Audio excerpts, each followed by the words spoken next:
Hey YouTube, so today is Halloween and we are taking my little kitty cat, Ellie. Ellie. Sorry, she's too busy watching Craig fill up the car right now.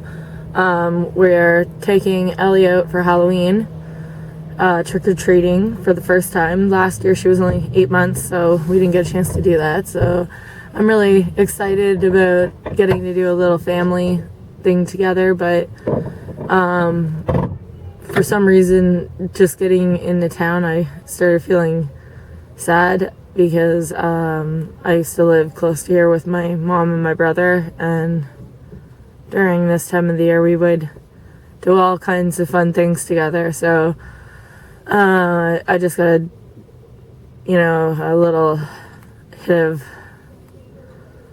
anxiety, I guess, and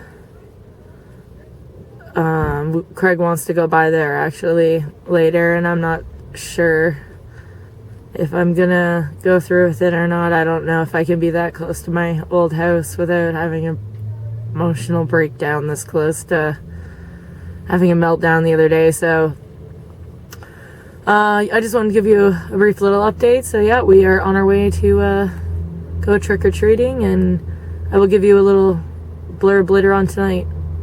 Till then, see ya. Hey YouTube.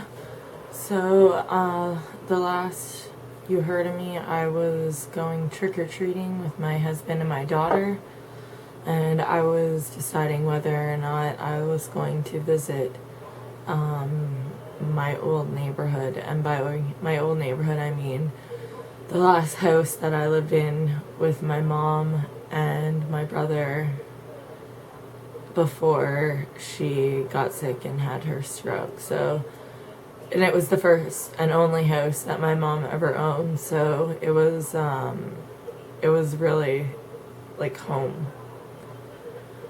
So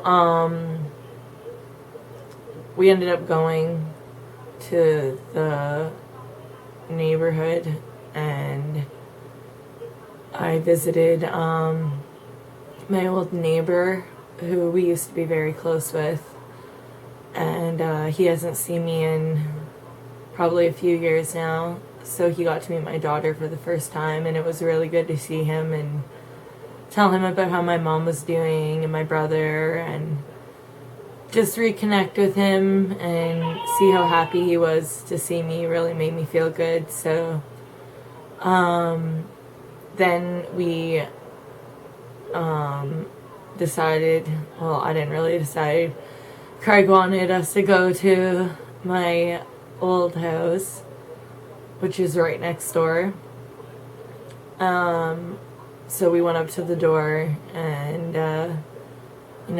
did you're supposed to do the trick-or-treat thing. And as soon as he opened the door and I saw how different the inside of the hall looked compared to how I remembered, it kind of just like choked me up, I guess. And I saw like the look on the guy's face, and I didn't want to like freak him out or anything, so I knew I had to give him some sort of explanation. And I ended up telling him that I used to live there with my family before my mom got sick, and I just told him that the house looked really great, that I loved what they did with it. And his wife came out from the living room and came to the door to meet me, and she said sorry for what happened to my mom, and it kind of choked me up a little bit. But I don't know, I just didn't expect to kind of have that reaction.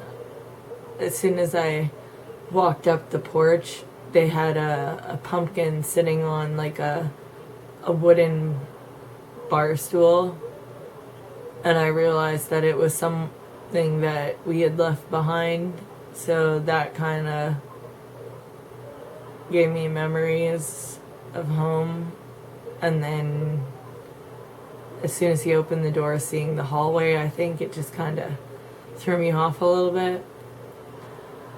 So I was okay though. I had a little mild cry, but then we moved on to my neighbor on the other side of the house, who we were also pretty close with.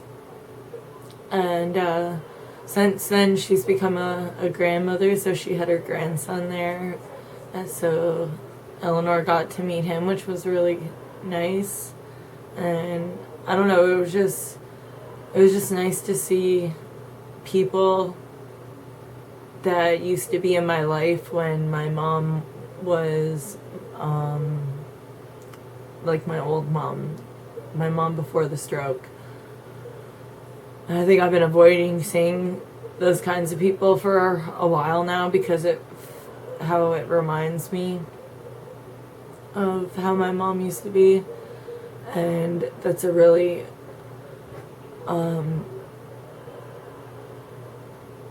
it's a really difficult topic for me to talk about. It's sad to think that it happened 4 years ago and I still can't talk about it without having, choke back words. My dad left when I was 5, so the only person that I've ever had stable 100% of my life is my mom, so it was really, really hard when she got sick and she became this person that I didn't recognize. But we're still, mother-daughter. I still love her to death. It's just hard for me to see her the way she is now. And sometimes I feel like I avoid going to see her on bad days because I know I'm just gonna have complete and utter breakdown.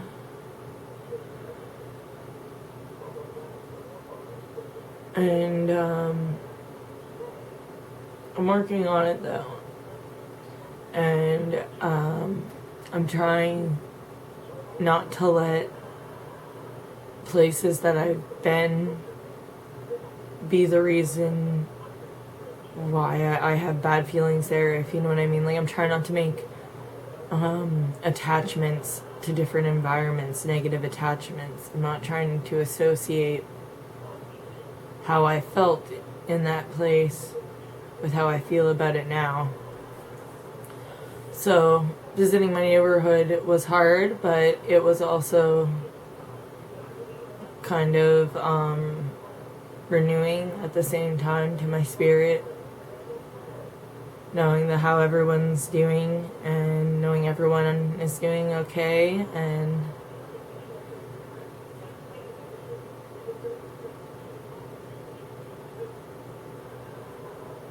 I just want to end with family is everything. Keep them close, even if they are the people that understand you the least. They love us no matter what, and we have to be the ones to help them understand us, help them understand how we're feeling. So until next time, stay strong and know you're not alone.